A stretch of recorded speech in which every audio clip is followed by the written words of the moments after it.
என்னோட பேபிக்கு 7 மந்த்ஸ் முடிஞ்சு 14 டேஸ் ஆகுதுங்க. ஸோ அவனுக்கு ஒரு நாளைக்கு என்னென்ன சாலிட்ஸ்லாம் எந்தெந்த டைமில் கொடுக்குறன்றது இந்த வீடியோவில் பார்க்கலாம். காலையில் 9 to 10 போல் நான் பிரேக்ஃபாஸ்ட் கொடுத்துருவேங்க. இட்லி கூட கேரட் வேக வச்சுருக்கேன். ஸோ இதை நல்லா ஹாட் வாட்டரில் கொஞ்சம் பிளெண்டரில் போட்டு பிளெண்ட் பண்ணி கொடுத்தனா அவனுக்கு ரொம்ப பிடிக்கும். வெறும் இட்லியாக கொடுத்தா அவன் சாப்பிட மாட்டேங்கிறான். ஸோ அதுக்காக தான் இந்த மாதிரி எப்போவுமே ஃபுட் கொடுக்கும்போது கூட வந்து தண்ணி வச்சுக்கோங்க கொடுக்குறதுக்கு. நல்லா தண்ணியை கொதிக்க வச்சு ஆற வச்சு நான் ஃபீடிங் பாட்டிலில் வச்சுருக்கேன். ஒரு பவுல்லையும் தண்ணி வச்சுப்பேன். அது எதுக்குன்னா அவனுக்கு வாய் துடைக்கிறதுக்கு அதுக்கெலாம். ஸோ கன்சிஸ்டன்சியும் ரொம்ப லூஸாகவும் இருக்கக்கூடாது, ரொம்ப திக்காகவும் இருக்கக்கூடாதுங்க. கரெக்டான கன்சிஸ்டன்சியில் இருந்தால் பேபிக்கு ரொம்ப நல்லது. லஞ்ச் பார்த்திங்கன்னா ஒரு 1 to 2 போல் கொடுப்பேன். 1 டேபிள் ஸ்பூன் அரிசி, 1/2 டேபிள் ஸ்பூன் பார்த்திங்கன்னா துவரம்பருப்பு, பீன்ஸ், கேரட் கூட இதெல்லாம் நல்லா வாஷ் பண்ணி நிறைய தண்ணி ஊற்றி நான் நல்லா வேக வச்சுக்கிறேங்க. இது கையாலே மசிச்சிங்கனாலே நல்லா மசிஞ்சிரும்.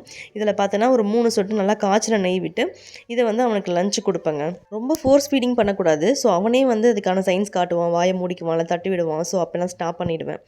அதே போல் ஈவினிங் பார்த்திங்கன்னா ஒரு டின்னர் மாதிரி ஒரு 4 to 5 போல் மோஸ்ட்லி ஃப்ரூட்ஸ் தாங்க கொடுப்பேன். அதுதான் வந்து நல்லது. லைட் ஃபுட்ஸ் கொடுக்குறது நல்லதுன்னு சொல்லுவாங்க இல்லையா.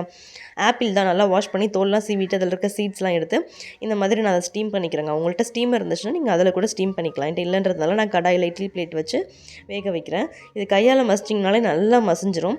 ஸோ இதுதான் கதிர்குட்டிக்கு பார்த்திங்கன்னா ஈவினிங் நான் கொடுப்பேன். ஸோ அவனுக்கு இது ரொம்பவே ஃபேவரட்டுங்க. இன்னொரு வீடியோவில் நான் இன்னொரு நாள் என்ன ஃபுட்லாம் கொடுக்குறேன் அப்படின்றத பார்க்கலாம். தேங்க்யூ.